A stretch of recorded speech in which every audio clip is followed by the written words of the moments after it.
have these forces been so united against one candidate than they. They are unanimous in their hate for me, and I welcome their hatred.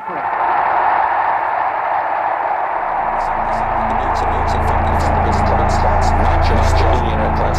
We know what's going on. We are paying attention.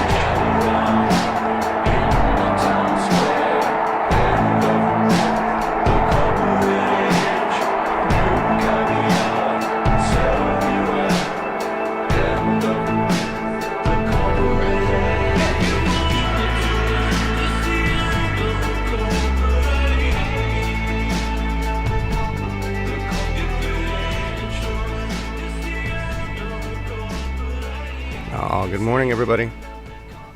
Good morning. That's the new Fancy Pants intro. What'd you guys think?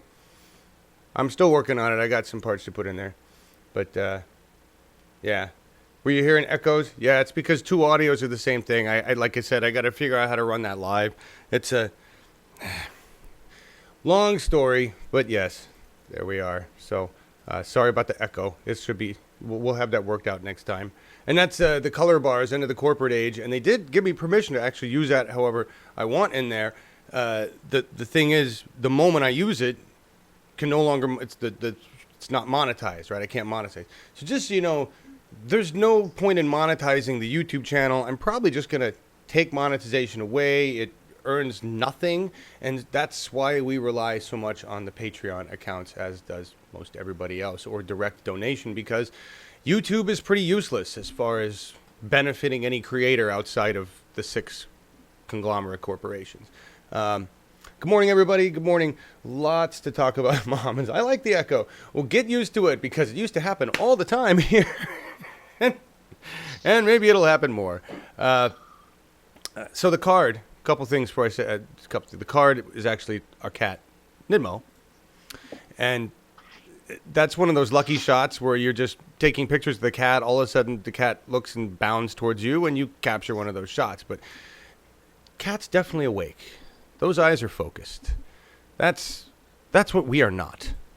We are so far from being focused that we are running around like idiots, all of us, and it's killing us. And we're gonna talk about that. Hey, Cynical Girl, how are you? Judy Meyer, Stock Post, Jordy Albert, Steve Collins, Brom, Kendra, Lynn, Bev, Manic, James, Muhammad, Kat, Ellis, Judy, Melissa, Louise. Wow, Juliet, Jeannie, how are you? Janine, how are you guys? Eco, John Ward, Soul Rebel. So many people here today. James Hancock, if I missed your name, I'll try to get you again. Thank you all for being here. Lots of people here to celebrate the coming end of the world together. What it feels like. We're going to talk about that. We also have Markus the Burning German here with us today. Markus, how are you, my friend? How are you doing? I'm doing great. I had a long weekend. I got a new computer. Everything is right, but no, it is not right. Trump is still there. Good morning, America. Yes, and good morning, America. Good morning, Markus. We have see that video on German driving that we loaded in today? Yes, I watched it. Yes. We're going to talk about that. We're going to talk about that later, everybody. I don't know if you guys saw that. All the links are in the description. If you're not familiar, this is I'm trying to up the game on what we do here with the Wake. Maybe boost the production, talk to new people. Hello, expanding audience. If you have no idea what this is. We're an R-rated show, as the disclaimer said. We will cuss a lot, and we will talk about raw subjects. We'll talk about subjects in a raw and unfiltered manner in our attempt to understand what the hell's going on. And that's what this is. So I need your help to grow the audience, to keep things going. We just did a couple live stream this weekend, and we're just part of the network of independent media that's attempting to tell fact from fiction.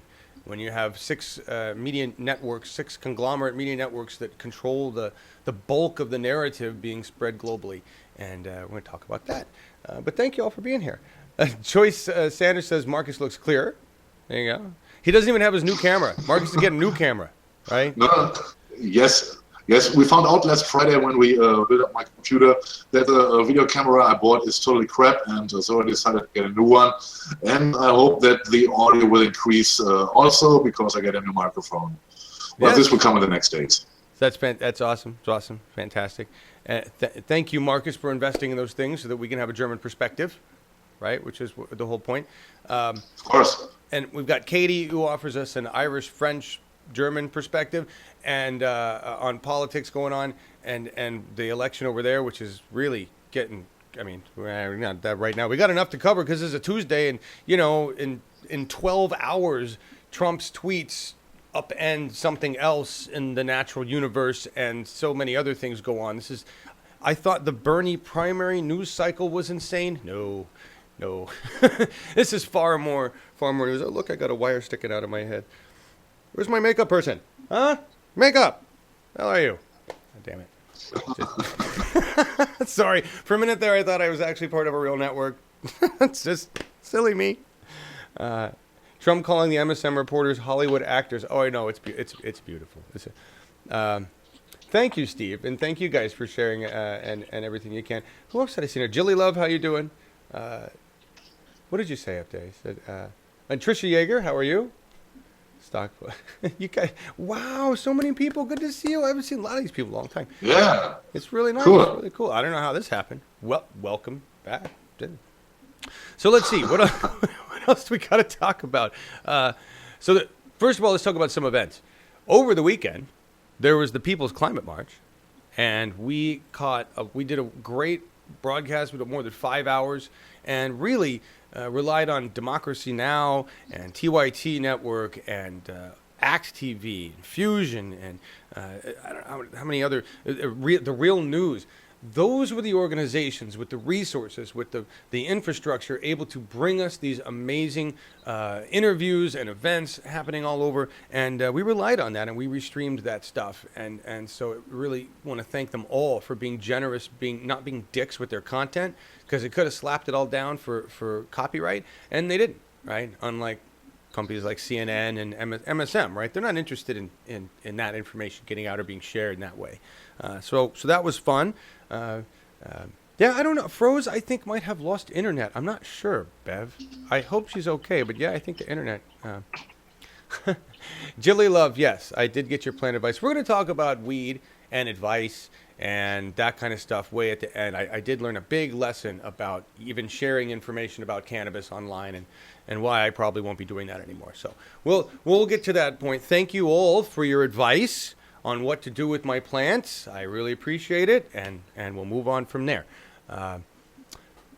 Bernie and Jimmy Carter on May 8th are going to be talking. They're going to live stream it, and I'm going to restream it, most likely, all right, assuming we get these audio issues. The audio issues should be worked out. So Jilly says Froze wasn't at Tim Black's last night either. Oh, that sucks. I don't know. Yeah, I haven't seen her in Slack. Slack's been a ghost town other than a couple posts, Judy, me. Froze is gone.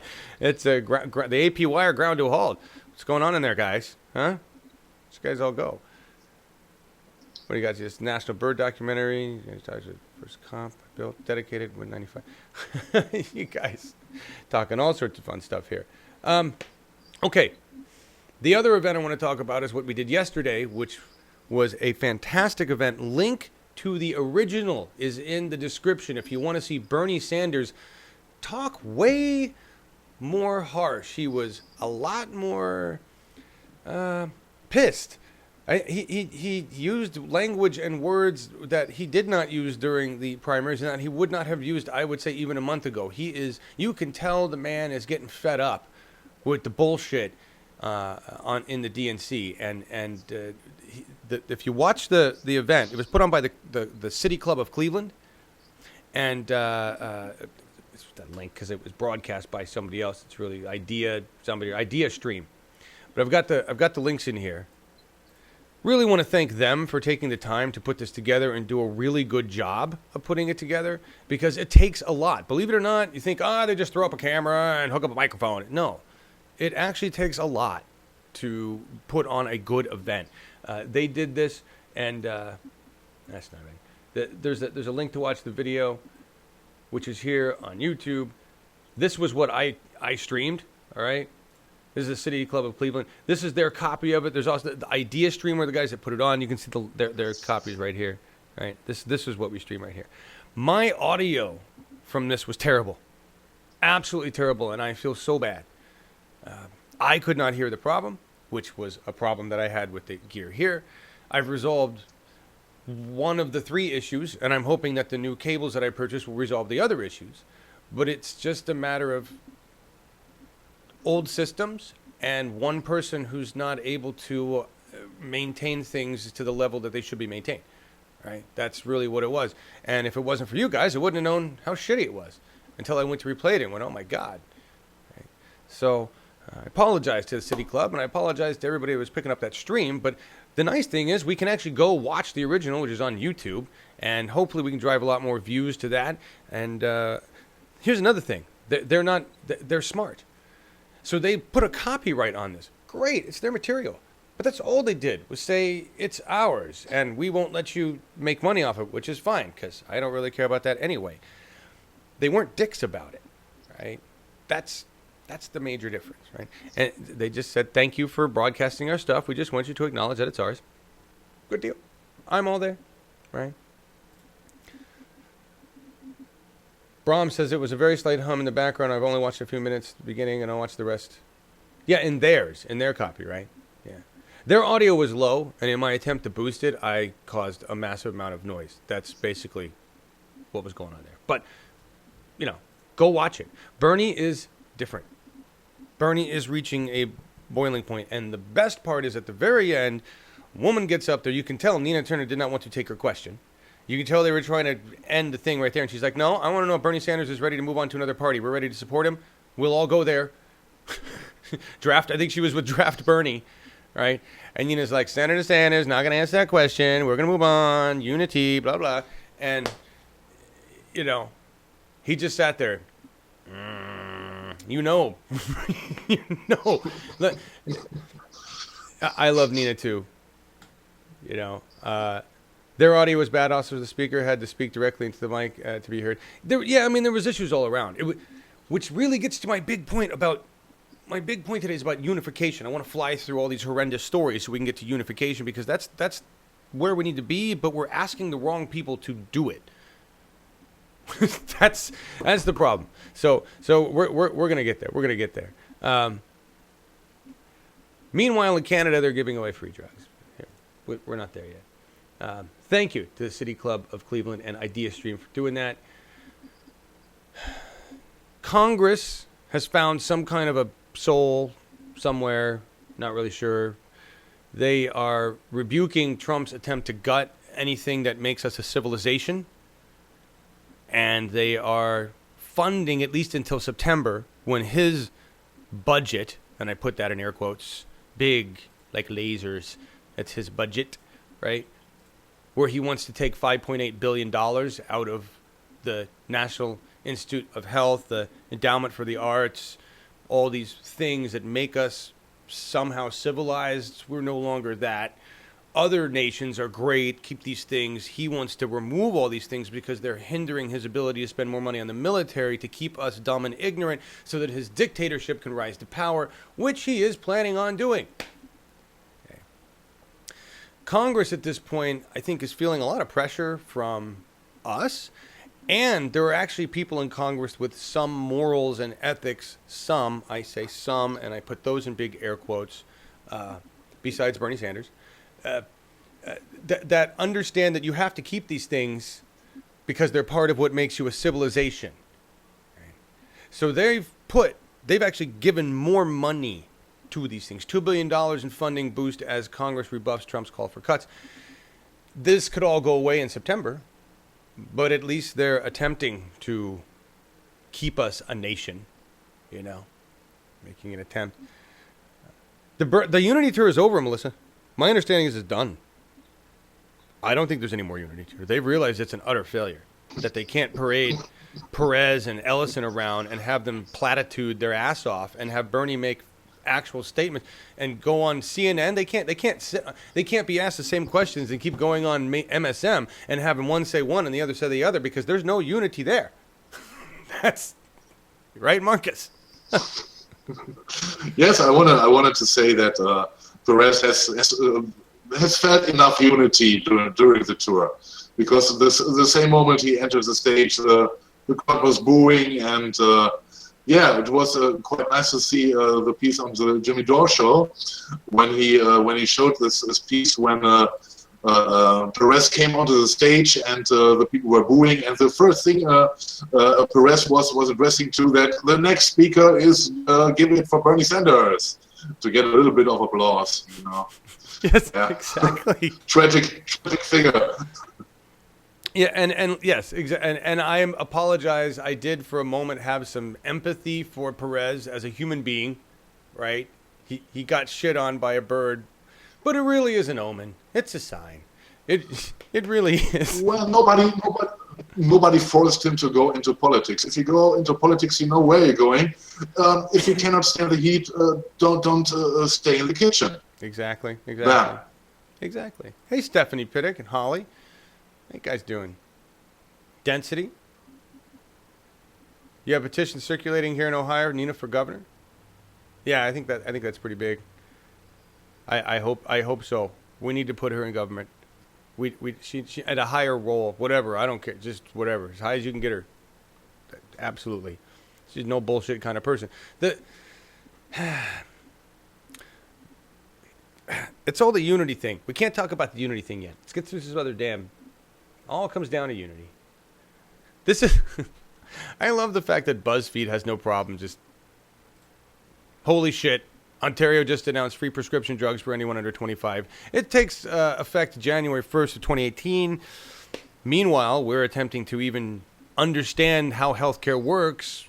Congress finally recognizing that pre-existing condition kind of what we are. We are a pre-existing condition. We're all going to die. It's called being mortal. So if you're not going to cover pre-existing conditions, you're basically not going to cover anybody, and that's called not a health insurance. In the meanwhile, in Canada, they're like, oh, yeah, we had that figured out decades ago, you stupid Americans, and now we're going to give free prescription drugs in Ontario because we realize that's the best way for us to take care. It's preventative. It's for anyone under 25, whatever you need, right? Duh. A big duh. It's just, who knows? I mean, maybe they'll open it more. I don't know, Brom. It's better than what we got. I don't know why under 25. Hey, Jim Lockett. How you doing? Springfield Progressive. Carol Ann. How you doing? Yeah, Hey, Judy Meyer. There's a whole. Yeah, the bird pooped on Perez. Judy, it was pretty. I felt bad for him. For a minute there, I was like, well, maybe he really means it. No, he doesn't. This is like, I sent my dad this. My dad sent a response. I should tell you. I should read what he says. This really happened. This is another thing, Marcus. Forgot to tell you about this when we were talking about America falling into a. Alabama judge agrees to allow some segregation in Birmingham schools. I'm not even going to read the article about what the hell's going on, blah, blah, bullshit. Yes, Alabama is going backwards. Using some bullshit. They will be segregating again in Alabama. And the reason they have Sessions is because he's been there for 20 years. Working his racist shit. Unbelievable. This is the United States. We're not united. This is America. There's no united here. We can't even agree on all human beings being equal. How are we supposed to unite a party? You know? On the other side of the universe, Bernie Sanders sells out. Dublin. I just love saying that. Bernie Sanders sells out. Yeah, a concert, because he's a fucking rock star, Bernie Sanders is. Right? 5 minutes, apparently. He's just... People are pissed off. They're like it was easier for me to get U2 tickets. Once, back in the old days when I had a lot of money, I paid $200 a piece for some U2 tickets to go, which isn't really much, but at the time I thought that was it's a lot to pay for some U2 tickets. And Bernie Sanders he makes U2 like nothing. Where he's gone. It's just to go see somebody talk about it. It's sad to go see a guy in a suit and tie make sense and say the things you want to hear. That's why. My God, he's not insane. He's actually talking about rights and peace and humanity and progressive. Wow, this is so uplifting and unusual. I need to go hear this. Congratulations, Dublin. You get Bernie Sanders for a while. Bye, Spring. Philadelphia just fired Wells Fargo from handling their payroll. Yeah, I know. That's fantastic. Yes, Dublin, Ireland. Melissa. I don't know what he's doing. I don't know why he's on tour. Bernie's European Tour 2017. Maybe he'll come your way, Marcus. Get to see Bernie. Burning in Germany. Burning in Germany would be, yes. Then I would do the live coverage for our show. Oh, that would be so badass. The burning German feels the burn. Maybe he would come to Berlin. You know? That would Berlin, be so Berlin. Oh my gosh, we could make it the most wonderful press extravaganza ever. It'd be fantastic. That I'm sure American media would find a way to make that sound bad. You know, Bernie Sanders. Yeah, Bernie Sanders goes to negotiate with radical Nazis in Germany because apparently there's some right-wing groups rising up over there. We are communists. Everyone knows that we are communists in Germany. I'm sorry. Yeah, you've moved on. You tried Nazi. You're back to communist. My bad. That's where we're at. We're socialists. We're going socialist all the way. Here's the sad. Can I just everybody recognize this? We talk about there's the big fear. It used to be the big fear about more socialist programs and how that's going to destroy capitalism in America and blah, blah, blah. The military is the largest socialist organization we have, and its budget has just been increased so much that we actually now are kind of a socialist country because the vast majority of our wealth goes to this one socialist endeavor, and another vast chunk of it goes to Social Security or other social. We really just need to admit what we are. Yeah. I don't, But you're communist, so fuck you. It's different. But if you see that 45 now cuts the school meals, the healthy school meals. Yeah. Then what a beep idiot, And he cut Michelle Obama's program. God, it comes to my mind that he is Louis XVI and Marie Antoinette in one person somehow. Somehow, yeah. So he's, but I'd also say it was the admirable Jon Stewart. Donald Trump is completely full of shit. Agreed. Completely full of shit. And, John, there's more incentive in free enterprise. We can have free enterprise with green energy socialism. Yeah, I mean, I'm all for a democratic socialism. I don't believe in full on social. I don't believe in a black and white there. I believe a government needs to be some evolving process. It shouldn't ever be stagnant. Cenk Uygur points this out when he speaks a lot. The Constitution was designed to be changed. The whole point was that it could be amended. That's why there's a whole bunch of damn amendments to it. And somehow, when the greedy got in power, they said, we just need to make them very afraid of amendments. No amendments. We don't need to be amending anything. We just need to keep it the way it is. It's like, bullshit. I want amendments. I want constitutional changes so we can take the white penis male first privilege out of it and bring it into a goddamn 21st century democratic socialist constitution is the way it should be, which is where a lot of other nations have evolved. They don't call it the Constitution, and they don't have to call it amendments. They've just changed their government. They've evolved their government at the will of the people, for the people. That's the whole concept. We have a broken concept here. It's really annoying. It's really annoying. And it's really annoying that we have to go to battle with our own government, which is what's being set up here. And you know. Here, though, a couple good things. Federal court lets net neutrality regulation stand.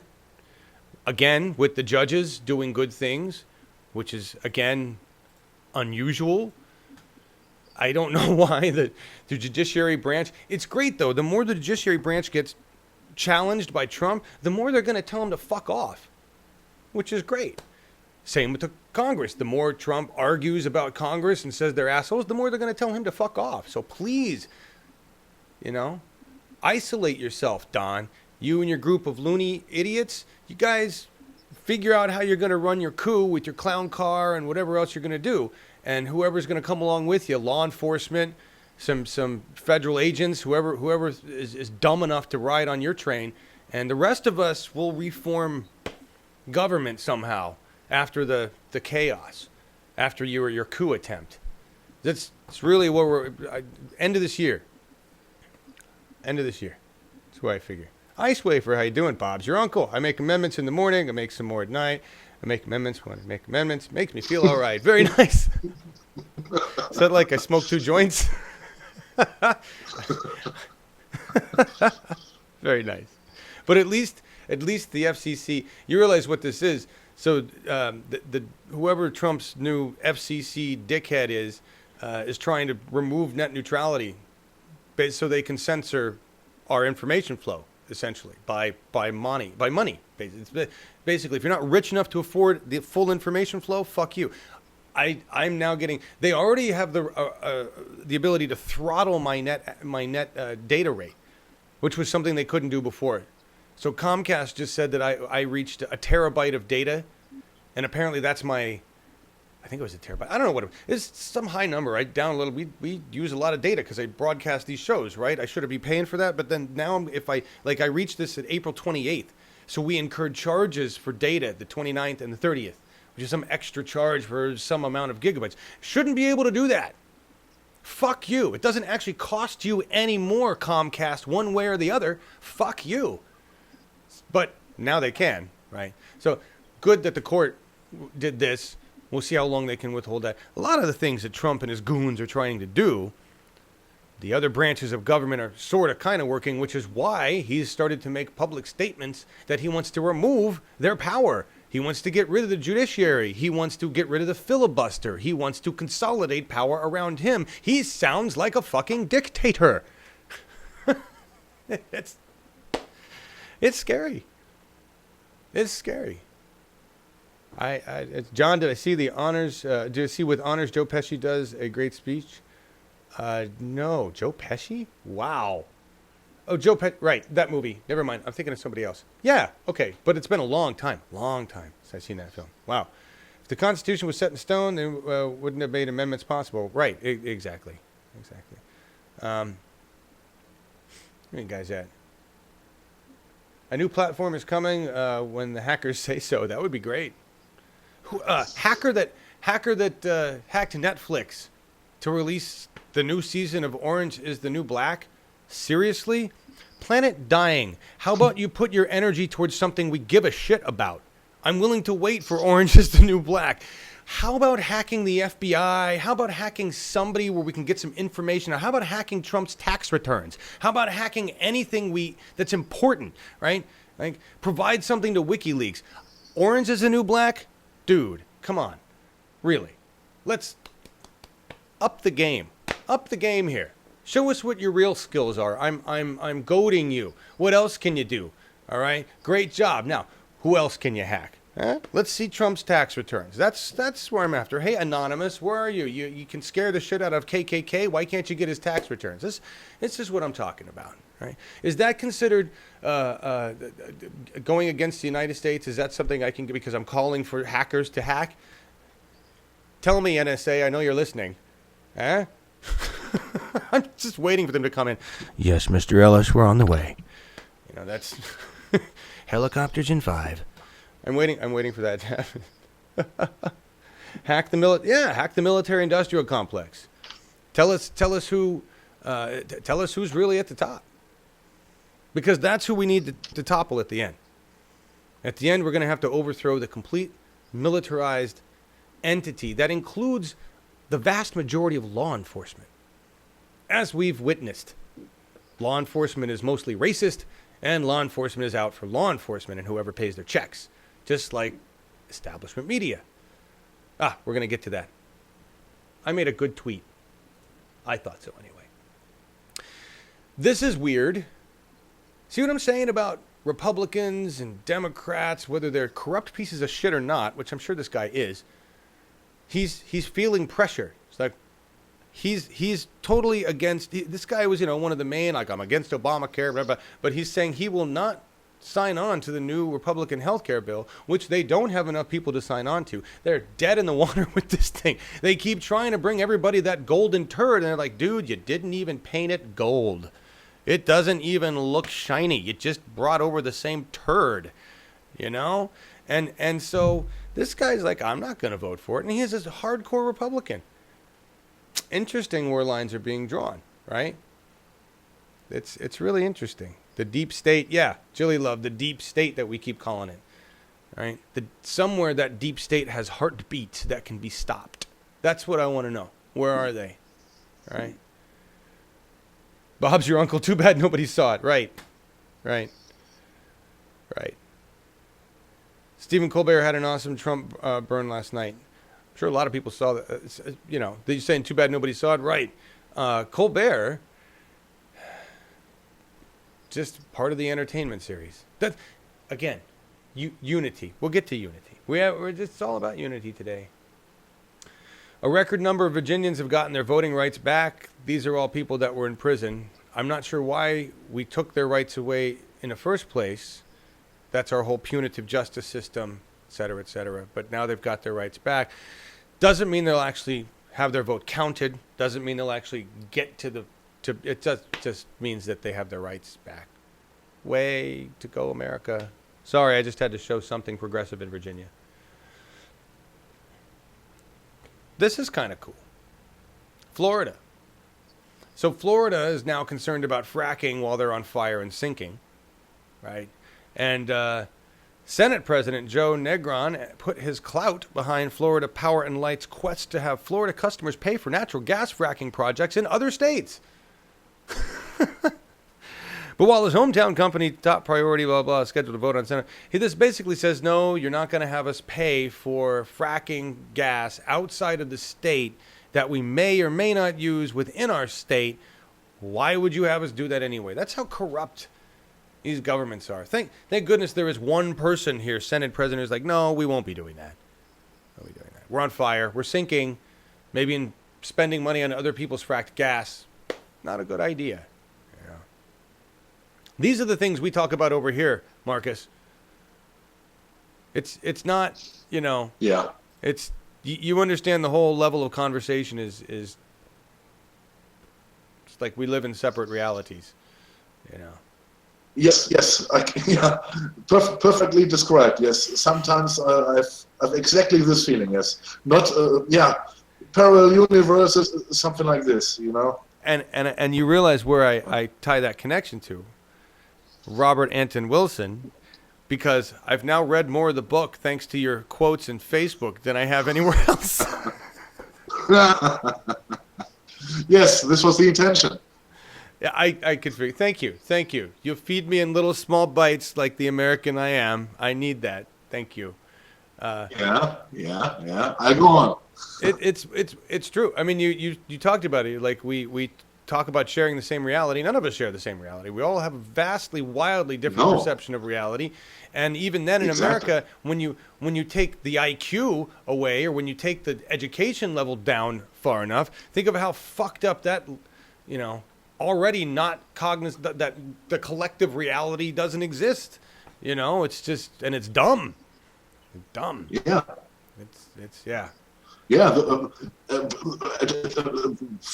first, you gotta understand that it is true. There is no one reality we all share. Everybody else has his own reality, and all this, the realities are caused by who brought us up, what did we learn. etc., and other influences. And of course, nobody is the same, and so nobody can share the same reality. And this makes communication so hard, because communication needs to be on a certain level, and successful conversation needs to share the same level somehow, to share most of the realities, to make a good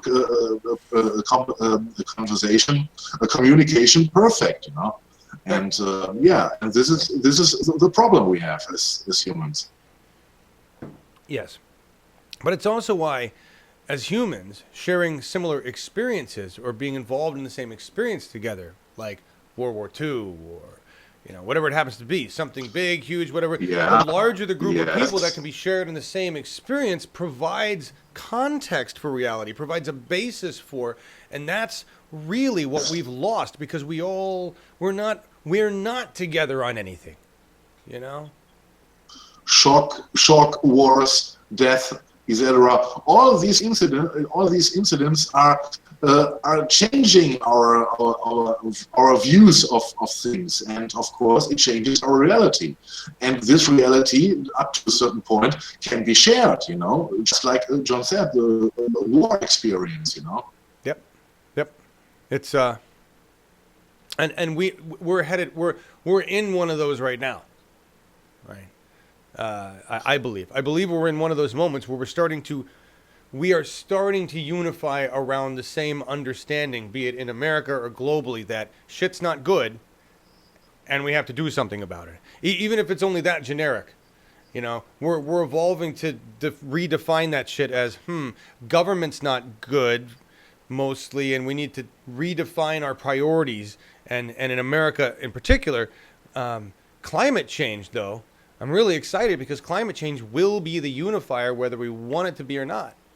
Yes. So, I keep that. What are you saying here, Melissa? Still, John, we didn't experience World War II anywhere near the way England, Europe experienced it, or Japan. Not the same way. Yes. But She's right. Go ahead, Marcus. Melissa is absolutely right.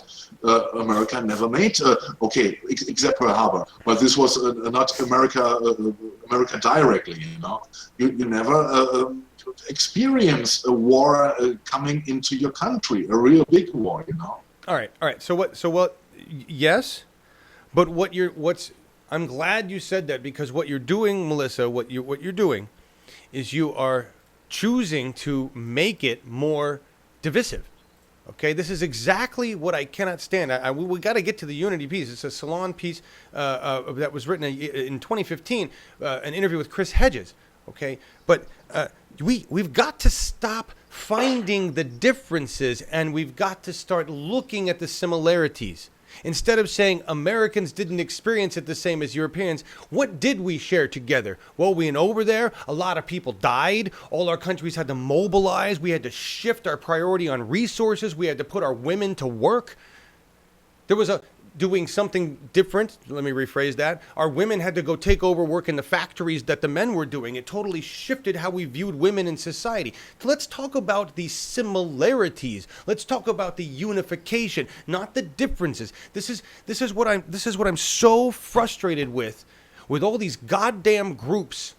Well, Bernie should join Draft Bernie. No, he needs to be part of brand new Congress. No, he should be over here with this party. No, he needs to be with this party. There we go. All of these parties, all of these fucking parties, all these individual groups, brand new Congress and Wolf Pack, and our revolution, all of them do a disservice by pointing out the differences between themselves instead of the similarities. And what they need to do is draw one single document that is based on issues, right?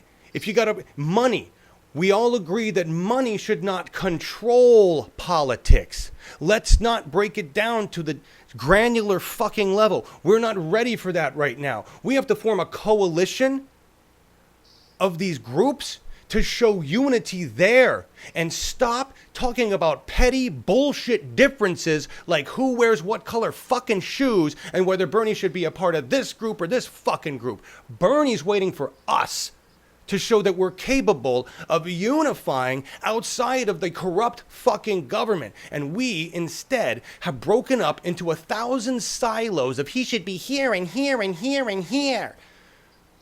We have shown him the opposite of unification. We have shown him how divisive we are and how much we're not interested in working together. We're more interested in pointing out how different we are.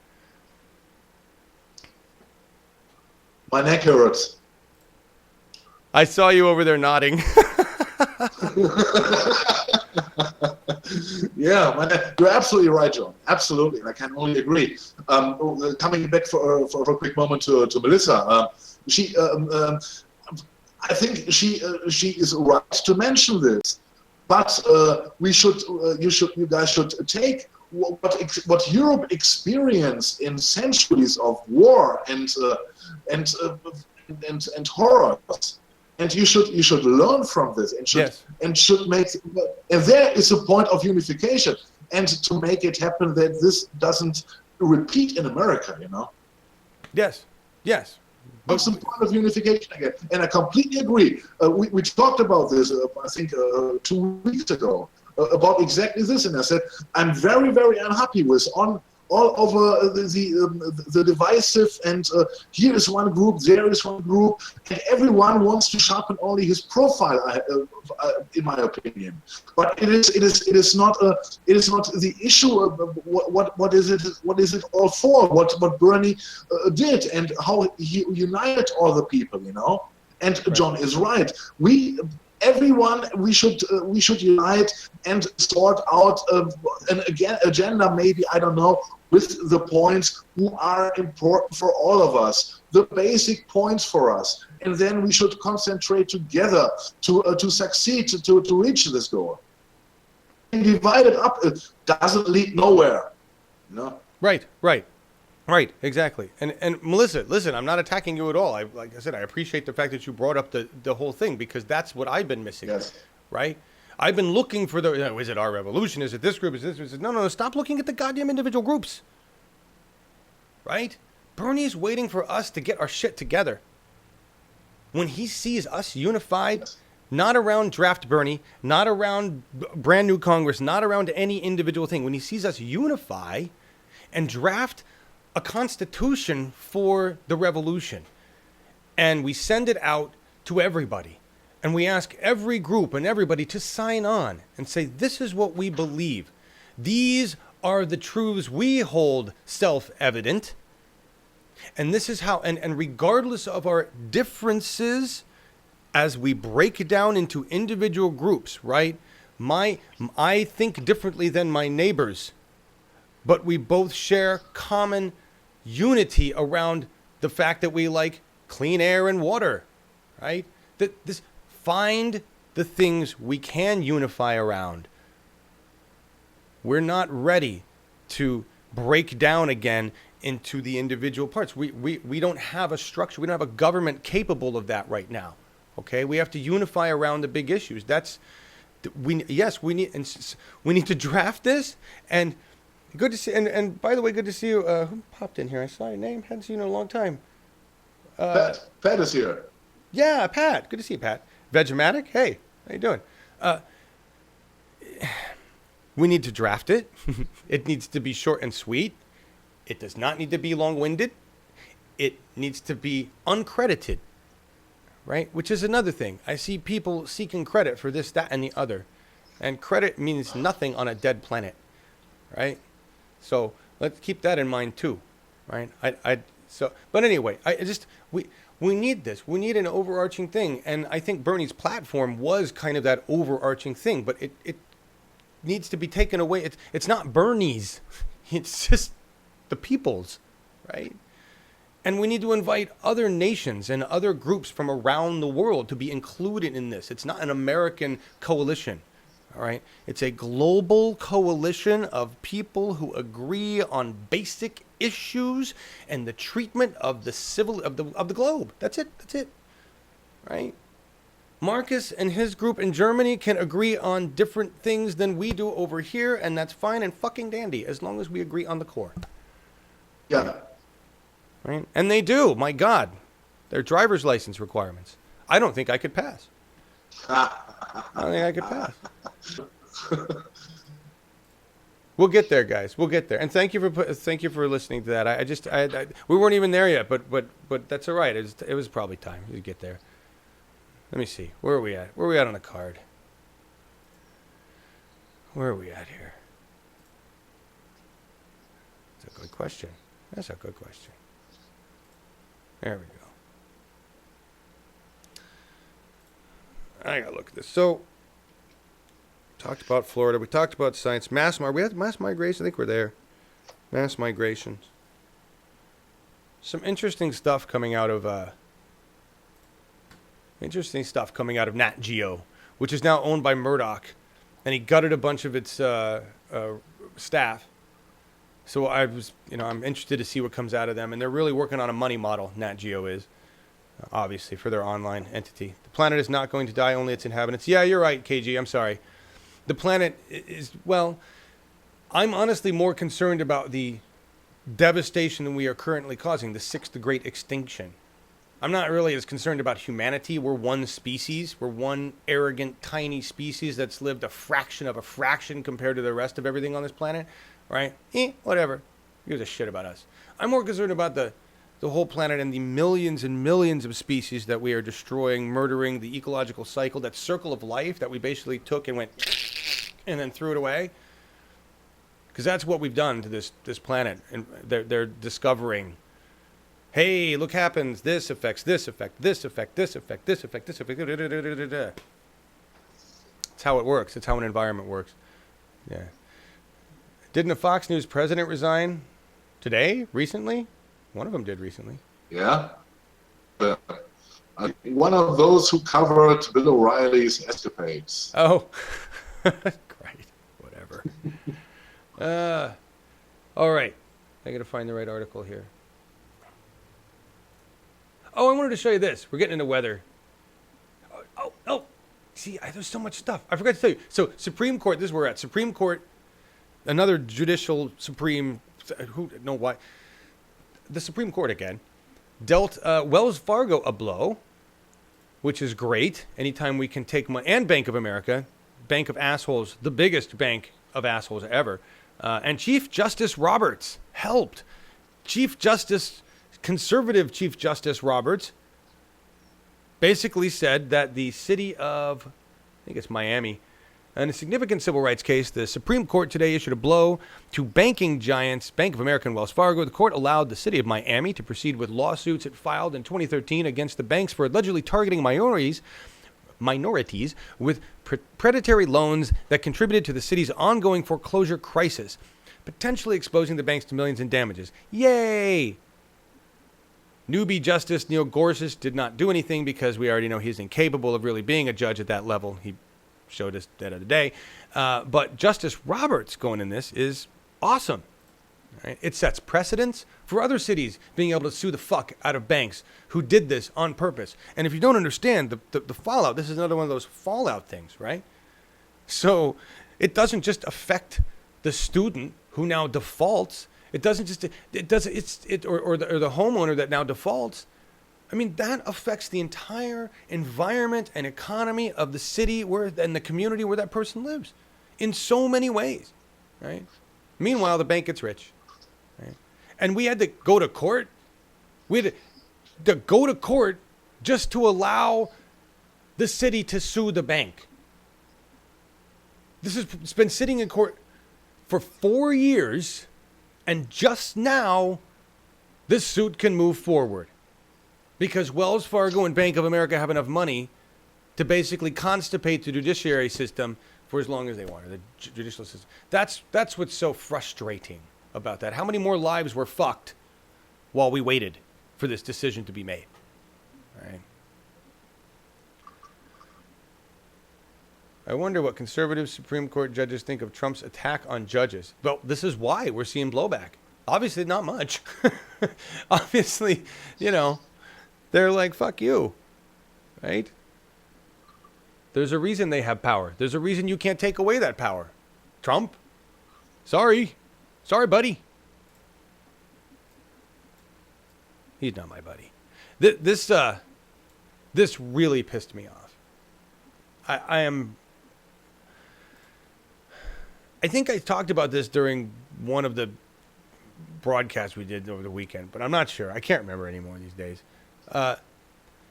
This is a fusion piece. This was at the press dinner that Trump didn't, the White House Correspondents' Dinner that Trump didn't attend. He was out doing a rally talking about how great he is. Right? And what you're seeing in here is my response to Fusion and this guy. And Fusion was touting it as, look at the press talking about themselves and how they're not the enemy of the people. So this guy in the press does this great speech and gets a standing ovation at the press conference saying, we're not the enemy of the people and blah, blah, blah. Our job is to report the truth and to report on things that happen, and that's why we're journalists and blah. Don't you call us the enemy of the people. And my response was, no, you're not the enemy of the people. You're the enemy of the planet. Truth gives way to paychecks. Look at the last 40 years. Don't stand up now, MSM, and try to tell us that you've been doing a good fucking job as journalists and news reporters, because you've been lying and continue to lie daily to the American people. Climate change is my big thing. You have spun the narrative. You continue to bring climate-denying scientists on your fucking shows.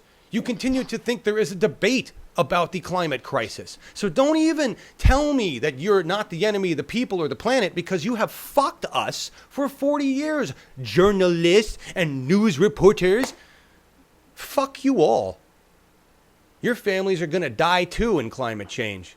Maybe you might want to find a fucking spine and start reporting the truth.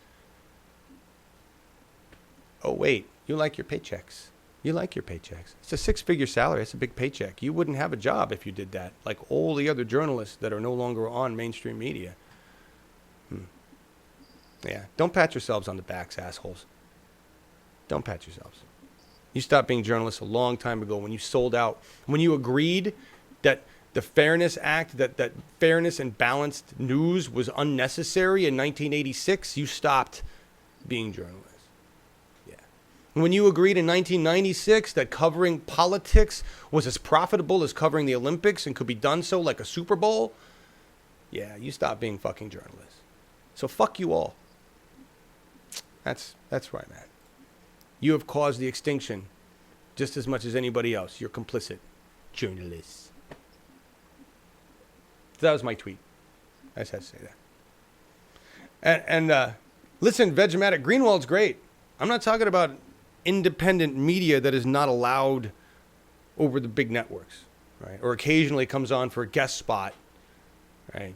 Like Glenn Greenwald, Amy Goodman, Juan Gonzalez. I mean, TYT. We know where the real journalism is, all right? It does not sit at the White House press correspondents' dinner. I'm surprised Bernstein and Woodward or whatever they are didn't, call them all out. I remember doing this back in the 60s, and I don't see you guys doing it today. Fuck you. Breaking news, cable TV news is in it to make money. Thank you, John Moore. Journapis. Nice. Nice. And this, on climate, guys. These are some pictures I took of the deadly storms that swept Texas, where 6 people died at least. I think it's up to 8. Here's the Weather Channel. Deadly storm sweeps Texas. Life-threatening tornado outbreak. First of all, I want to just point out the redundancy of that statement. I think if there's a tornado, you can already call it life-threatening. But they actually have life-threatening tornado outbreaks and non-life-threatening tornado outbreaks, apparently. Storms fire from Mississippi to Ohio valleys. This is not normal weather, folks. Nope. Not normal. Life-threatening tornado outbreak. 6 people killed in Arkansas, Missouri, Mississippi. Highs at or near 90 for Birmingham, Louisville, Nashville, Orlando. This is not August. This I just point out. That's kind of funny. The Weather Channel still doesn't. They rarely mention climate change. They rarely mention the reason, but they love the ratings. They are like one of the hottest. I watched it. It's exciting. to see the life-threatening, to see how many people died, to watch that a tornado like ripped through the I-5 and in Texas and just like tore up a bunch of cars, threw them in the air. It's the movies we're watching or still watch, these apocalypse movies. They're actually happening in our cities and towns now. It's pretty frightening. Very frightening. Half of all the species are on the move. And this Nat Geo article almost makes it sound like it's okay.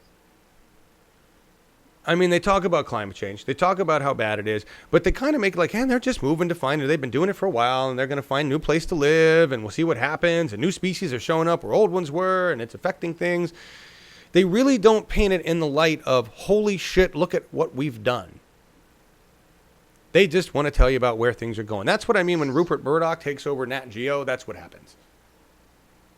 You normalize the idea that half of the planet's species are in migration because they're trying to survive.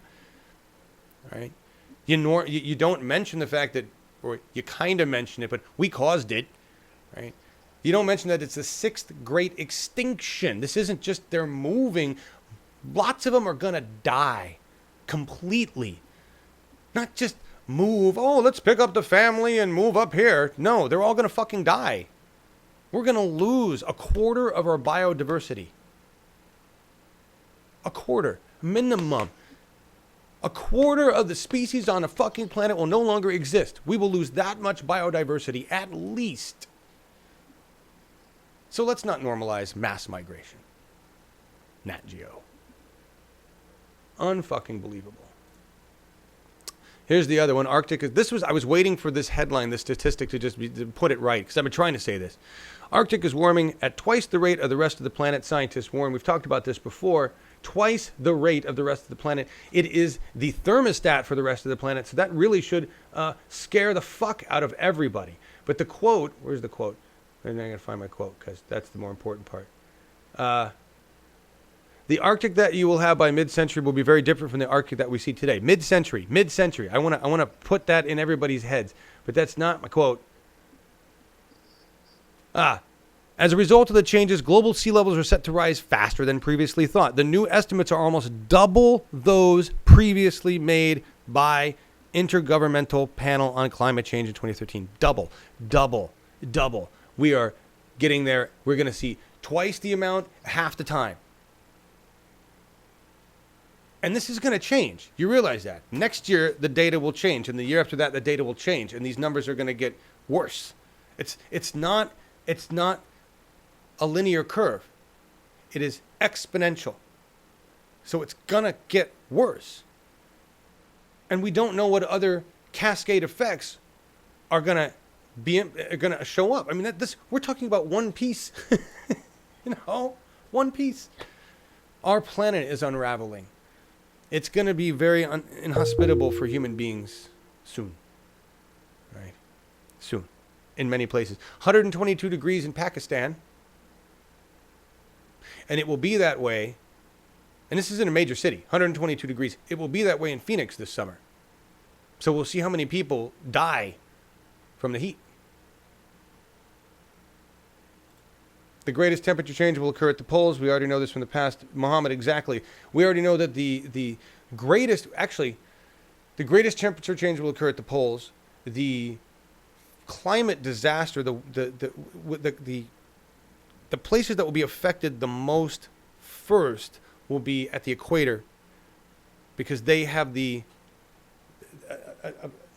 oh, we lost Marcus. Hang on a second, guys. Technical difficulties. While Marcus has a new great computer, the internet connection from Germany doesn't seem to be stellar. So Marcus will come back in here. Give me a second. And he's got to get that new camera, too. There he is. Marcus is back. I know it's all good news, right? 140 in Iraq last year, says Julie Love. Holy shit. 140 degrees. I used to, as a kid, I remember reading the hottest temperature ever recorded was in the Mojave Desert, 120 degrees or something like that. Now, we're seeing that as a regular standard. It's really, really scary. And I saw somebody mention it earlier. Hey, PNP Railroad. yes, Mar-a-Lago is going to go under.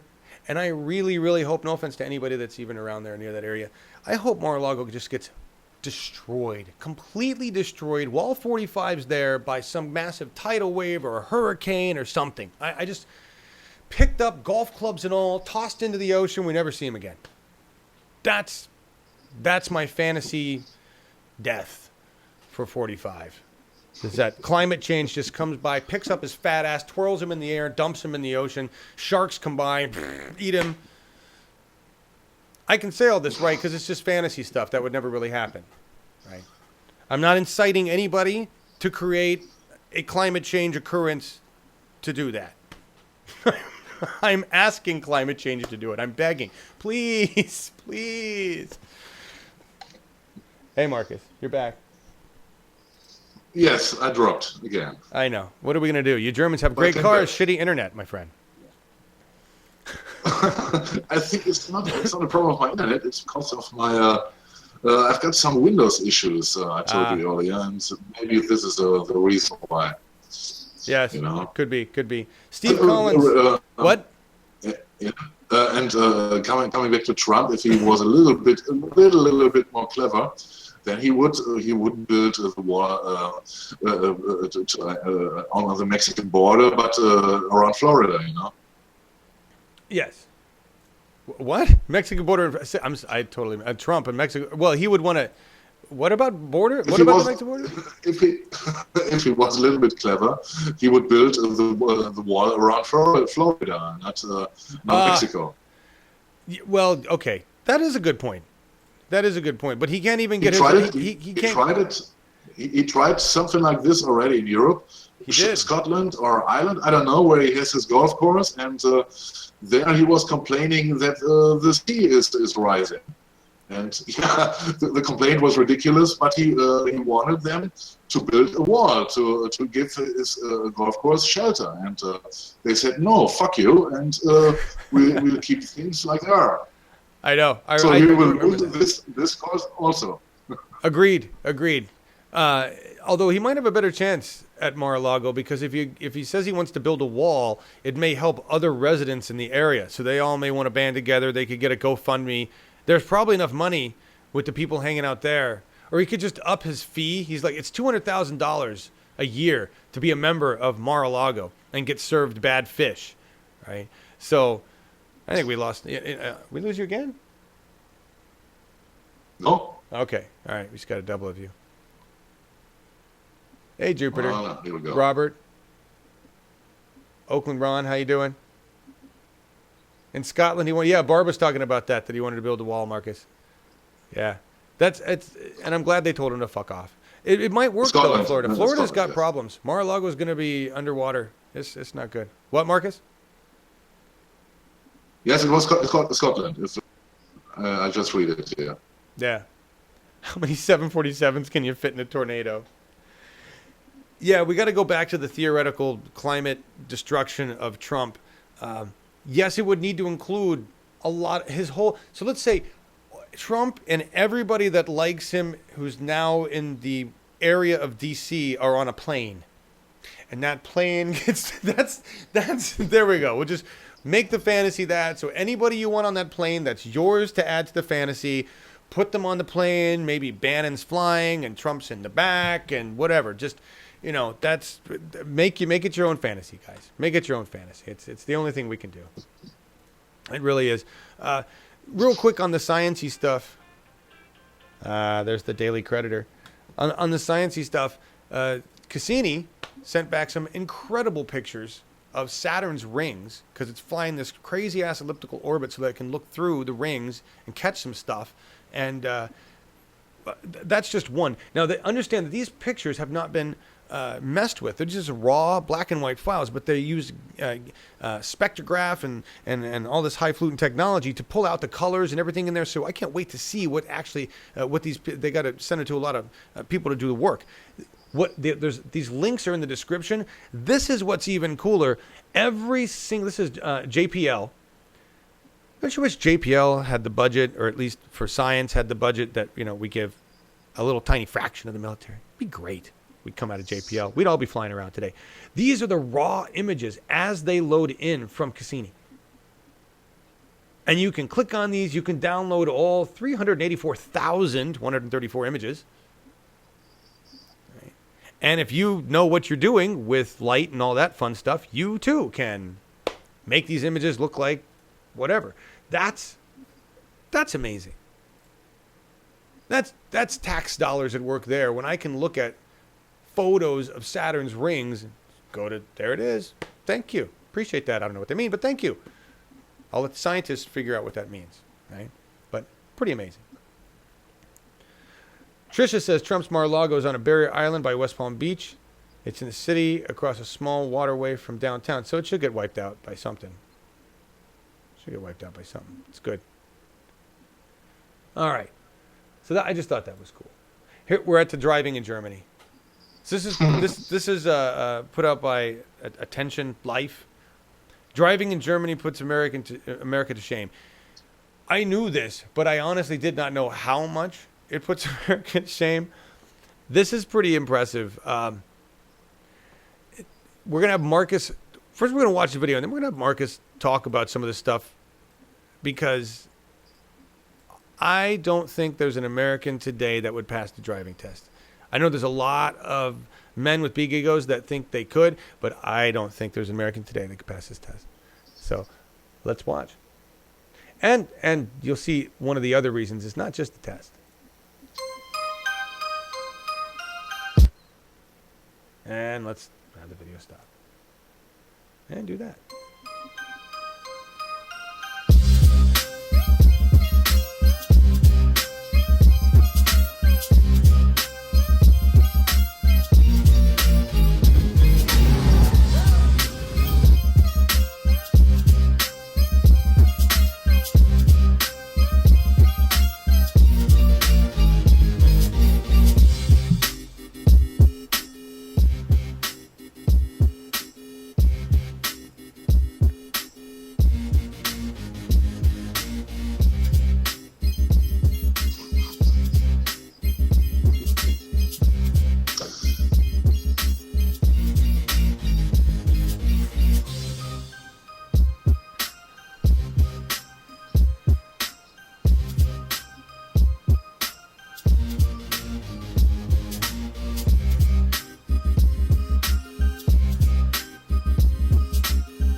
All right. Darcy, I'm sorry that bothers you. I see. But I thought the point was pretty clear. There's a couple things in there. One, the intensity of the driver training, which those of you who are Americans know that we don't really have shit for driver training here. You can pretty much pass it, read half the book, guess on some of the questions, have basic understanding of how a vehicle works, and you're good. Right. The other thing is infrastructure. We got none that's up to date. Roads are shit, right? And congested and not really designed for the number of people we have here. Yeah, you can make the case that America has a lot more fucking people, and so we should have built infrastructure to accommodate all the fucking people. That's not like you don't go, oh, damn, there's more people coming, so I guess there's nothing we can do. Right? So infrastructure, education, because in order for these people to actually do this test, which we're going to have Markus tell us about, they have to have a brain. They have to have some education beyond what we give our kids these days. No offense to everybody. And that includes me. Right? So I thought that was, I don't know. Germany's just looking better and better every day. That's all I can say. Markus, why don't you tell us? So this blew me away. Listen, when they said it was intensive, I was like, okay, yeah, there's a lot more stuff. No. Listen to it. When you're done with driver's ed or the driver's course in Germany, it sounds basically like freshman year in college here. All right? So go ahead, Markus. Tell everybody what you do to get your license in Germany. Well, first of all, you cannot drive with 16 years. You can drive only with the company of a grown-up with a driver's license, with a valid driver's license. But if you want to go and get your driver's license, you have to go to a driving school, of course, and then you have to take classes. And I don't know how many hours are now the minimum. I think 40 or 50 hours on only theory, and then you can pass the test. And if you pass it, then you are in the next stage and can do the practical part. You can, of course, you can do the practical part before or during the exams. It depends on your time and on your money, because it's not that cheap to get a driver's license here in Germany. And as I said, a lot of theoretical training and exams, and the driving, the practice part includes driving on highways, driving at night, yes, and driving through your city and get used to traffic signs, etc. You know. Do you they make a big deal out of the 140 miles an hour, and I'm assuming that's the Autobahn. Is that a separate license? Is that an advanced license, or they take kids out and say, go as fast as you can, or that stuff? You know. No. If you get the driver's license, if you pass all tests, then you are allowed to drive on all streets. You know, and this includes highways also, of course, because you learned how to drive on highways. You know, how to use them. And yes, I think our education system to get a driver's license is quite good. The other parts of your video with the streets, okay, there we can discuss. But okay, go on, John. What are your questions to? Well, so a couple things. Trisha Yeager says, "Do most people in Germany drive?" And that's a good question. Do the large portion of the population drive, or they take public transportation? It is not anymore that much as in the past, because if you see that more and more young people do not see the necessity to get a driver's license. In my generation or the generations who came after me, it was always important to get a driver's license and your own car. And nowadays it is not anymore like this. So I would say the numbers are decreasing what drivers concern here in Germany. Interesting. And how much does it cost? You said it was expensive. It's expensive, right? It costs. Yes, you can invest. I think 1,000 or up to 2,000 euros for driver's license. Why? Because of training? Yes. For the training, for the education, for the tests, you gotta do medical tests. You gotta visit a doctor who checks your eyes. If you do you hear this? I mean, we have an eye exam, right? Which is basic. Our eye exam is at the DMV. You know this, where there's a chart, and you look at the wall and you squint and you read as many numbers as letters as you can, and then they go good. All right, is that what you're talking about? Yes, it is part of our examination, and they're checking your eyes. You know, if you're capable to run a car. Yeah. Sorry, I was just watching. We banned P&P Railroad, which I think is weird. I'm wondering what's going on there. That's so like a couple grand. I just want everybody a couple grand. Like here, I don't even know what a driver's ed course costs. It's not that much, maybe $50-$60 that you can get online or whatever. You know. Wow. Yeah. Okay. Yeah, I mean that's if you want. That's if you want help. Like if you want to find go to a school and pay it, it's not that expensive really. The license itself isn't that expensive. How much is there a government fee for the license? Not the training, but. I think there's only the normal VAT, the normal tax in Germany. But there's no state involved who gets money from this. So when you pay $2,000? Because later, if you have a car, then you pay the state with the car taxes. But I mean, so this $1,000 to $2,000 that you might spend to get your license, do the people that want a driver's license spend at least? I mean, what is the average amount spent, or what's more common, to spend that kind of money or to just study on your own? Or is that even possible? No, it's not possible because you have to pass the lessons for the theoretical part. You have to be there, and these lessons cost money, you know. Okay, and so then the you lessons have, cost and money. then you have to pay for a minimum of praxis driving school excursions, you know. All right, but the driving school, so you have to go to driving school, but the driving schools sound like they're privately owned, to. not state owned. No, they're private. They're private. Okay. All right, so I understand. That's interesting. But under state law, of course, they have the rules are done by the states on how to run right. the driving schools, but they are private. All right, that makes sense. Okay, so it'd be like a charter school over here, sort of, kind of. Although your government sets the guidelines, Yeah. and they do the thing. Yes, exactly. Yes. But your government isn't quite as corrupt as we are over here, so that seems to work over there for you guys, right? But I think for us it works. Right, but listen, think about this, guys. John Warren, driving hours, nice. It sounds the way we handle flying here. Yeah, exactly. Like flying takes a shitload of hours, right? And driving should take a shitload of practice. Our teens don't go through any of this crap. You're literally just going, mom takes you out, or whoever takes you to a parking lot. You drive around, do a few donuts, learn how to stall the car, and you're done. It's what I find most interesting about this, everybody, is we didn't know this months ago when Markus was telling us about driving, and we were talking about getting your license taken away, and Markus was like, oh my God, yeah, I mean, that's like, nah.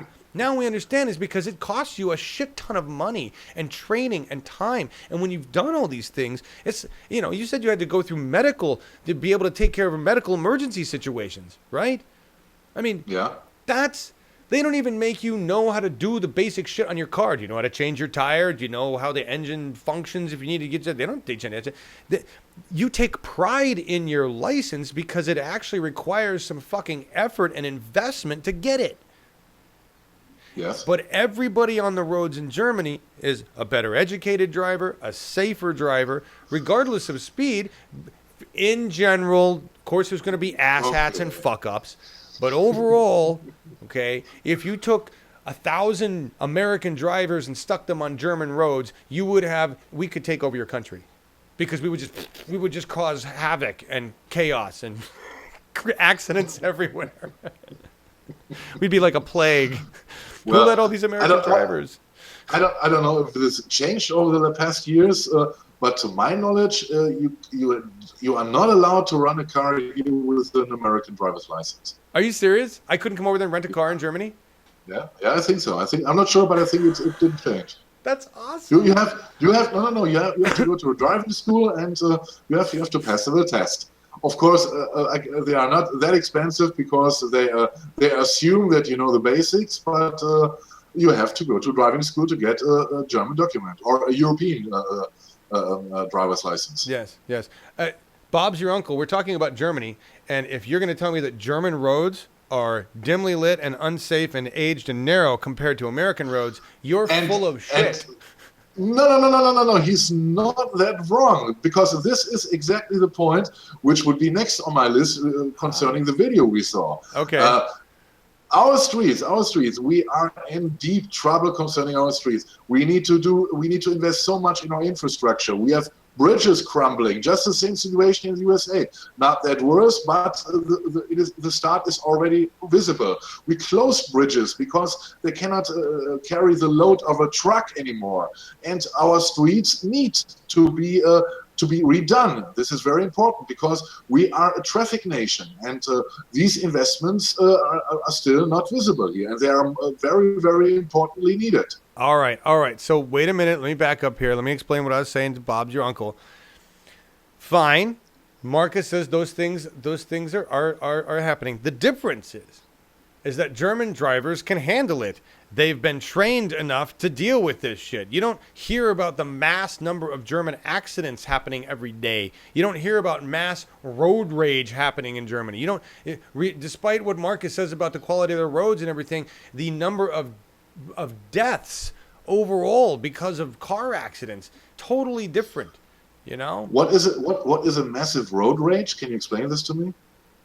What is it? Road rage? You ever heard of road rage? A massive road rage? What is it? Well, it's when a person is so angry in their car at somebody else that they get out and threaten them, or they chase them down and then want to have a fight with them, or two road rage idiots get out of their cars and have an argument in the middle of the freeway because they're pissed off. This happens in California. Happens all over the place. That's road rage because our roads are so... In California, I lived 10 miles? I think 10 miles. Basically, Rialto to L.A. was a drive that should have taken me in good roads in a normal place, maybe an hour, okay? If I left at 5 o'clock in the morning from Rialto to get to L.A., it normally took me about 3.5 hours on a good day. If I took the public transportation system, I had to take a bus to a train to a subway to a bus, and I could get there in about 3 hours. Those are my two choices. Okay, that's how sad. That was in L.A., right? And that's why people in L.A., have road rage and they carry guns. Testosterone poisoning is a real issue. Yes, Bram, I agree. So I'm not used to this. You don't even know the term. No. You don't have that term in Germany, right? It can happen that maybe some people get in a fight over a parking place or something like this, or they are getting cut on the street with a car. But there's no. I don't know. I don't know this. Not that it would be described here as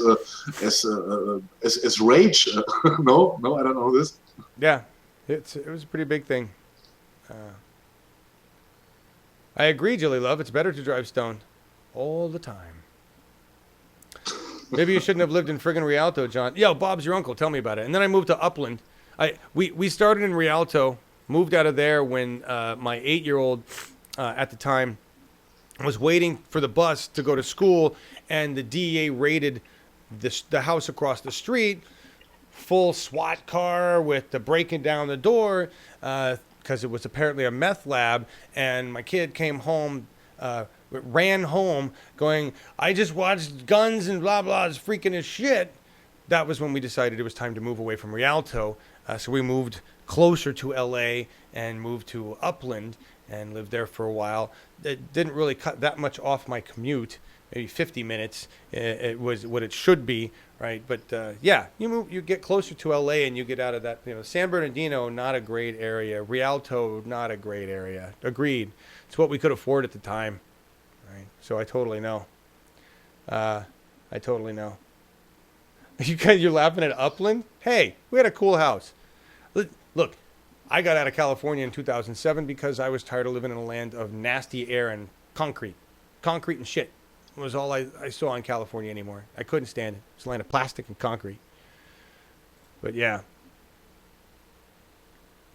What are you guys talking about? Put them on the wheel of a killing machine. And what did you say? Snorky, you had a statement up there I missed. No, I can't find it. It was earlier. I can't find it. Moving on. Where are we at? Shit, we're going to run out of time. I'm not even going to get to the cool things I wanted to get to. We're going to have to put that tomorrow. That sucks. Too much time. Take too much time with this show. Thank you all for being here, everybody. Appreciate it. SpaceX. Did you see SpaceX do their intelligence launch? It's the only thing that sucks about it. SpaceX doing cool things, except they're doing it with launching spy satellites. But what's awesome about SpaceX is they make it look really, really cool. This is the article is in Mashable, and it describes this as basically making it look like sci-fi, and it does. This is, If you're gonna do a rocket and you're gonna go to space, you're gonna do it the way Elon Musk does, because he dreams big, he thinks big, and he's like, yeah, this is where we need to go. Watch the separation of stages and watch the bottom half come back down. It's badass. Here. I don't think there's audio for this, but this is SpaceX's their video here.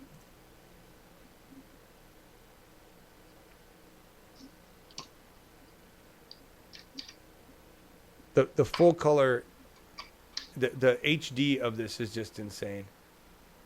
I really, really wish there were audio on this.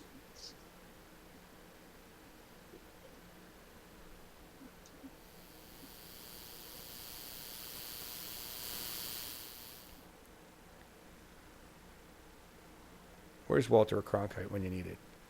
Need him. The first stage is separated. And watch this.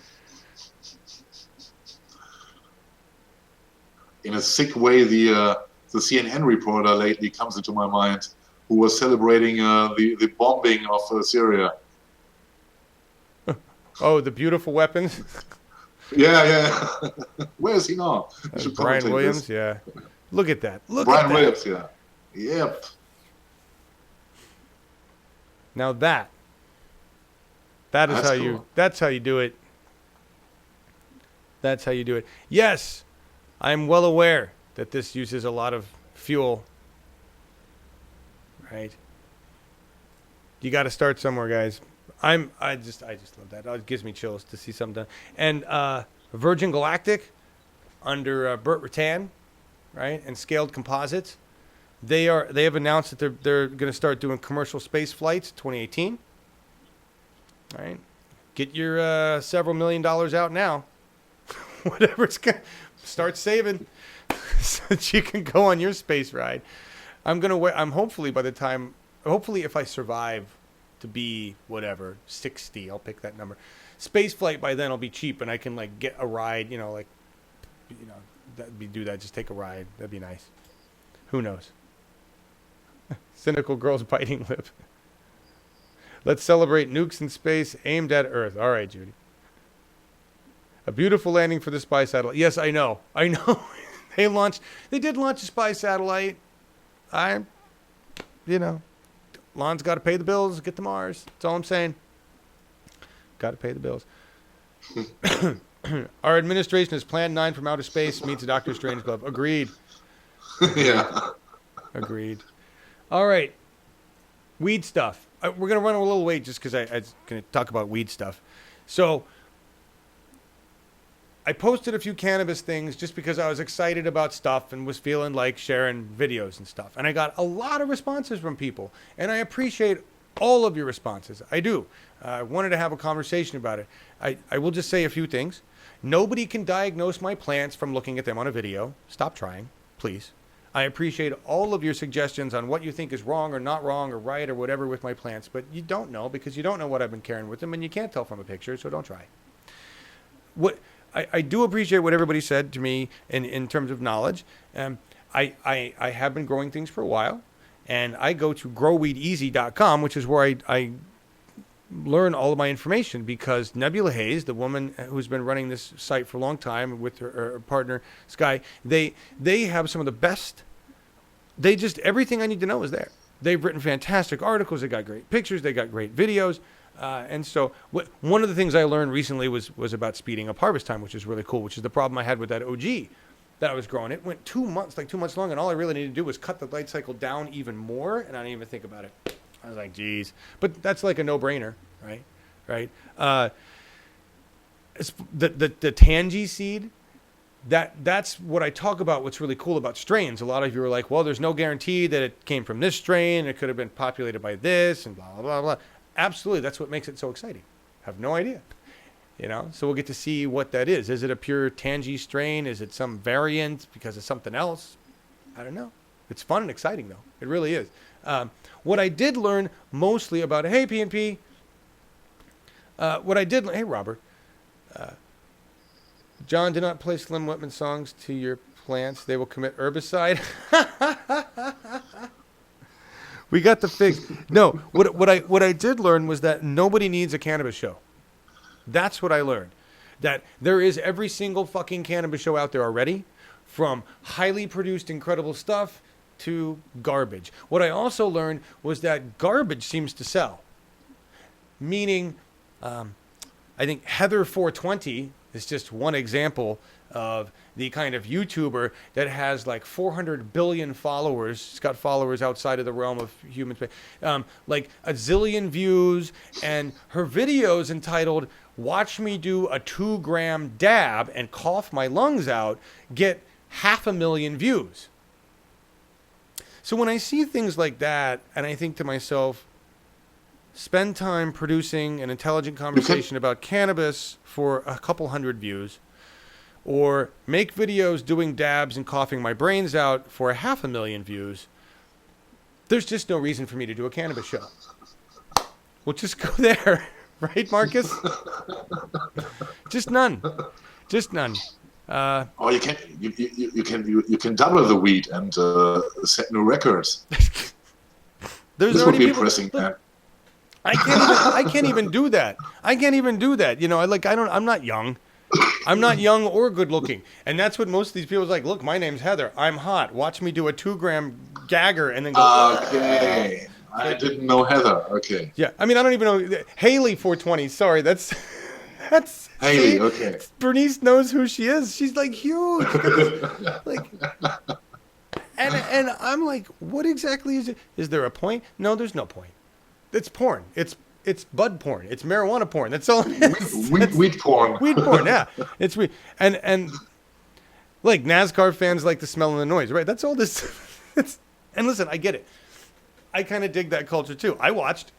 I'm like, how the hell is she going to finish that? I can't even imagine. Like, what's going to happen? My lungs would just come right out of my body. They just be done.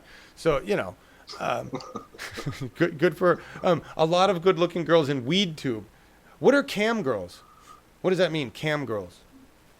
Please explain that to me. Bernice is saying that. And that's what it is. It's weed tube. That's that whole thing. But that's when I realized, it's like, we don't need any of this shit. Nobody needs to know anything.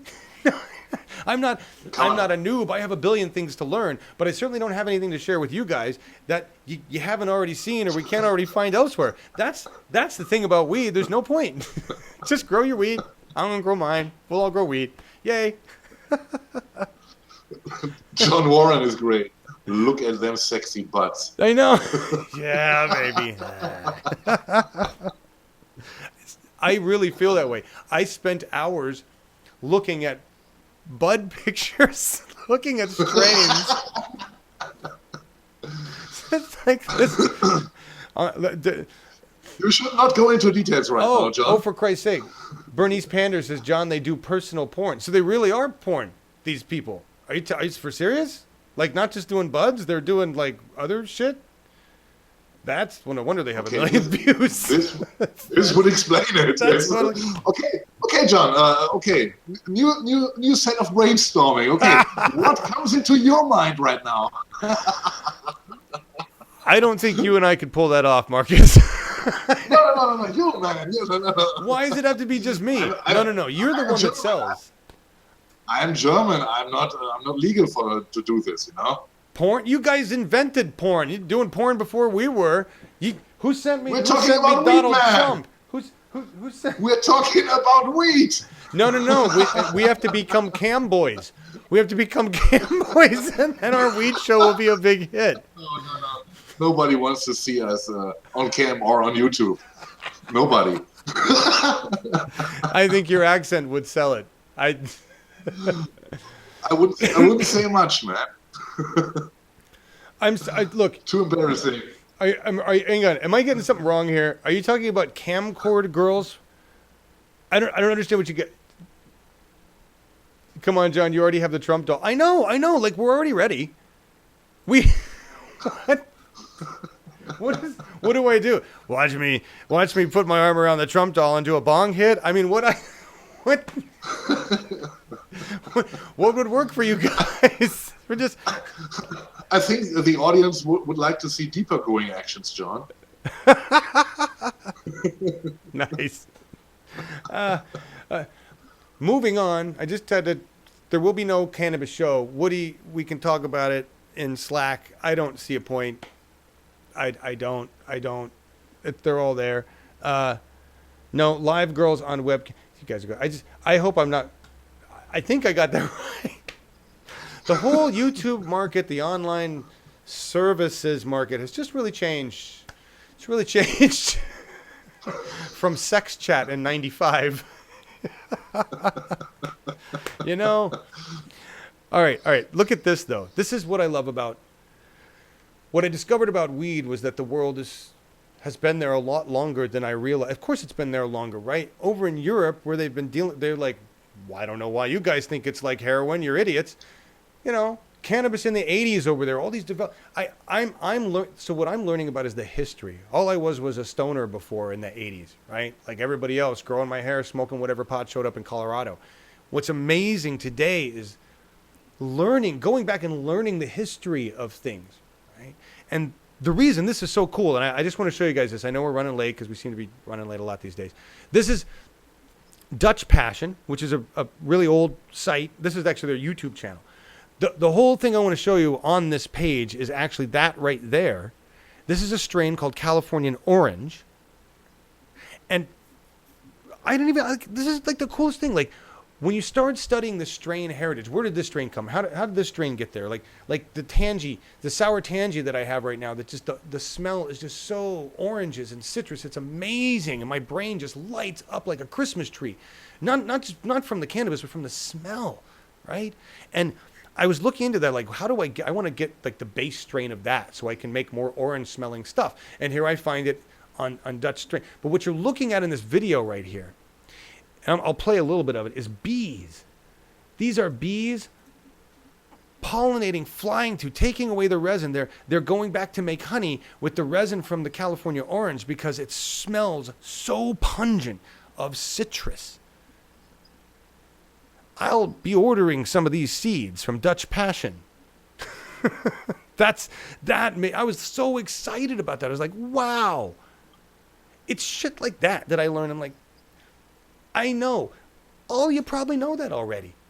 All you old stoners and people who are familiar with that, you're like, oh yeah, California Orange does it. For me, that's like discovering Disneyland exists. Right? Holy shit.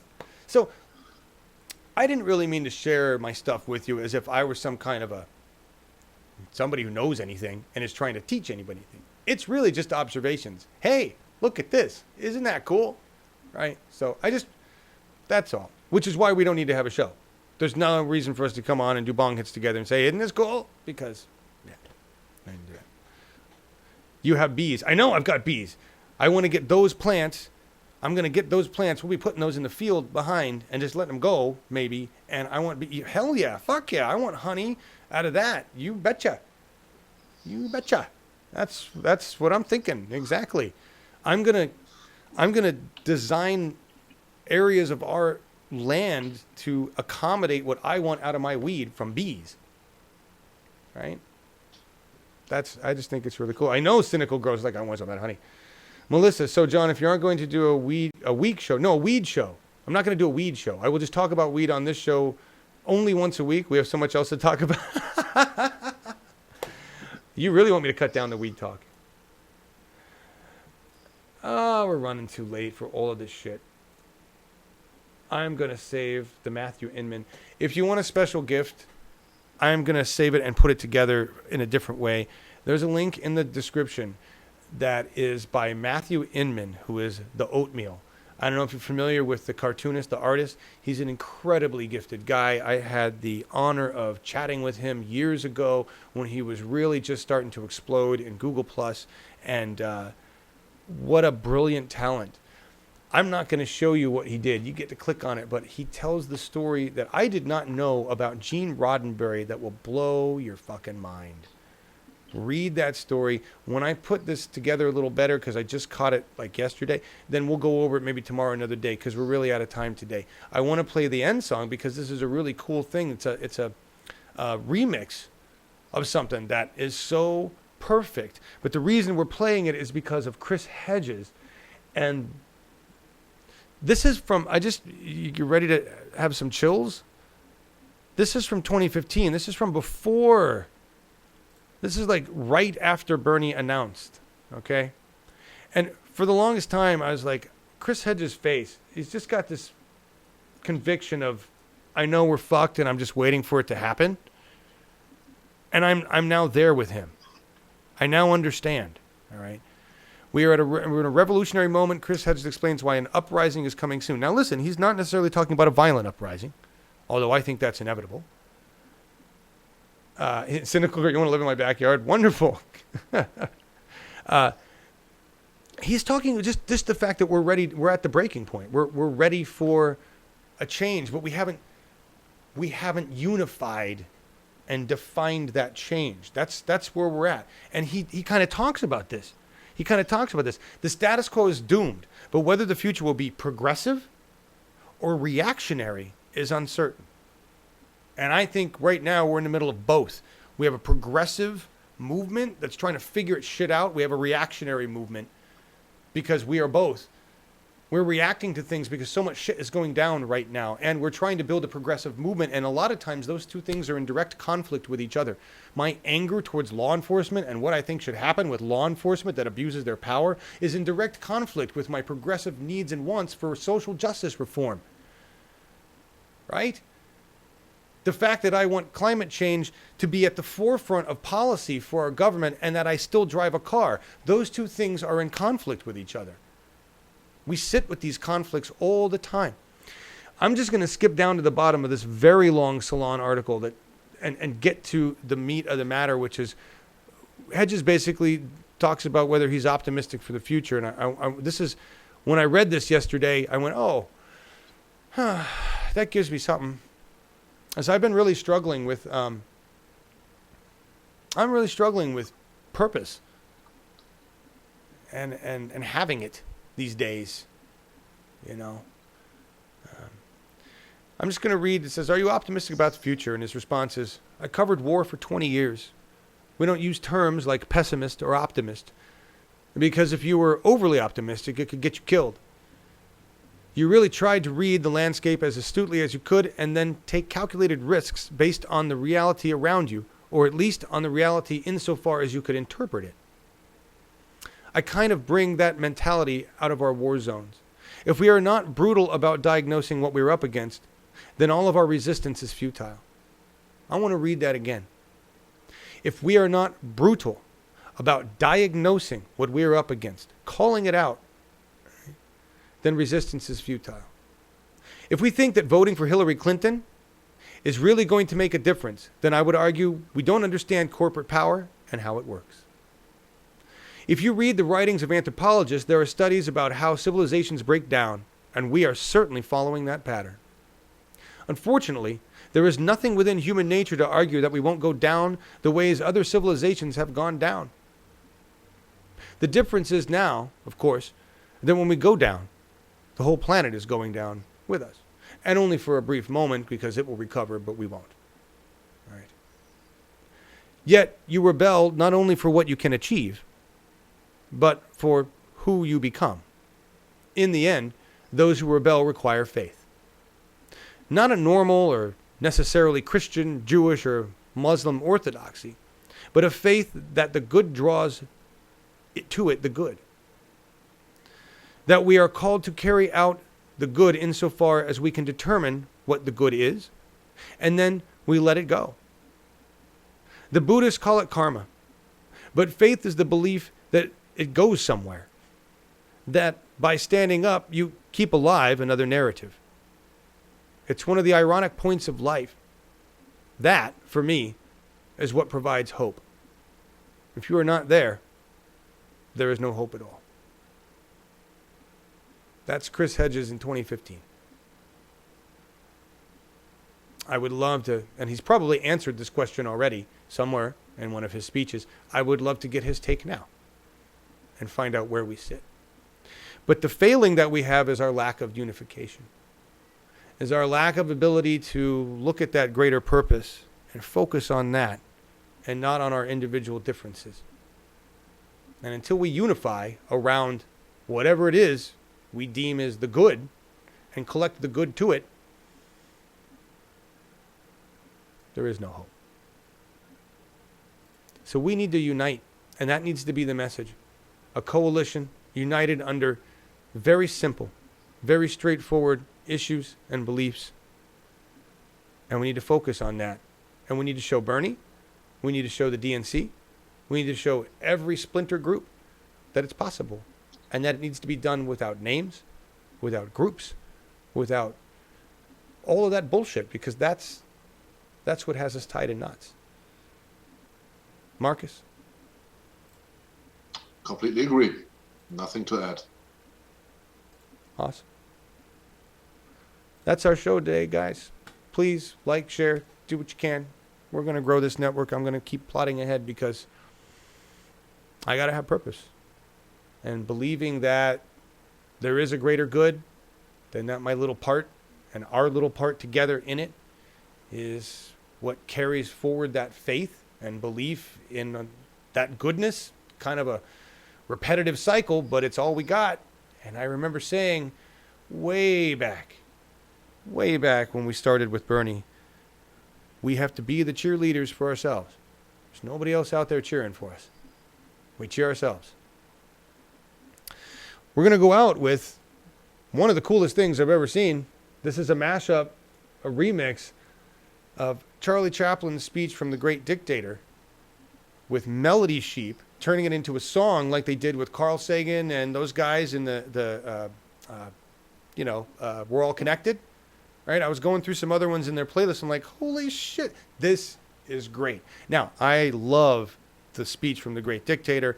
I'm very picky about it being messed with, and I really like the version done with Hans Zimmer's Music Time. But this is I don't know, if we were going to have an anthem to call to rise up for this revolution, for the progressive revolution. I don't want to call it political anymore. It's not a political revolution. It's a progressive revolution, a progressive movement to wake up everybody and form a coalition against the evil, the great evil that we face. Right? We need to rise up. And that's exactly what this says. See you all tomorrow on Awake with Marcus and John. Peace, everybody. See you. See you, Marcus.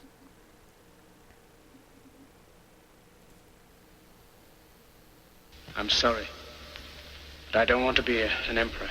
That's not my business. I don't want to rule or conquer anyone. I should like to help everyone if possible. Jew, Gentile, black man, white. We all want to help one another. Human beings are like that.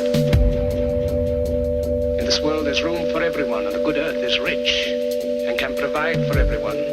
The way of life can be free and beautiful, but we have lost the way. Greed has poisoned men's souls, has barricaded the world with hate. We think too much and feel too little. We think too much and feel too little. More than machinery, we need humanity. More than cleverness, we need kindness. Without these qualities, life will be violent. No will be lost. Do not despair. The hate of men will pass, and dictators die. Dictators die. And the power they took from the people will return to the people. Will return to the people. Let us all unite. Let us fight for a new world to do away with greed. Now let us fight to free the world, to fulfill that promise. Let us all unite. Soldiers, don't give yourselves to brutes. Men who despise you, enslave you, tell you what to do, what to think, and what to feel. Who drill you, diet you, treat you like cattle. Don't give yourselves to these unnatural men. Machine men with machine minds and machine hearts. You are not machines, you are men. You, the people, have the power to make this life free and beautiful.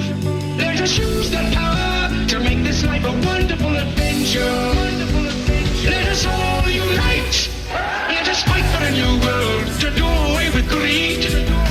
Now let us fight to free the world, to fulfill that promise. Let us all unite. Let us fight for a new world to do away with greed. A world where science and progress will lead to all men's happiness. Do not despair. The hate of men will pass, and dictators die. Dictators die. And the power they took from the people will return to the people. Will return to the people. Let us all unite.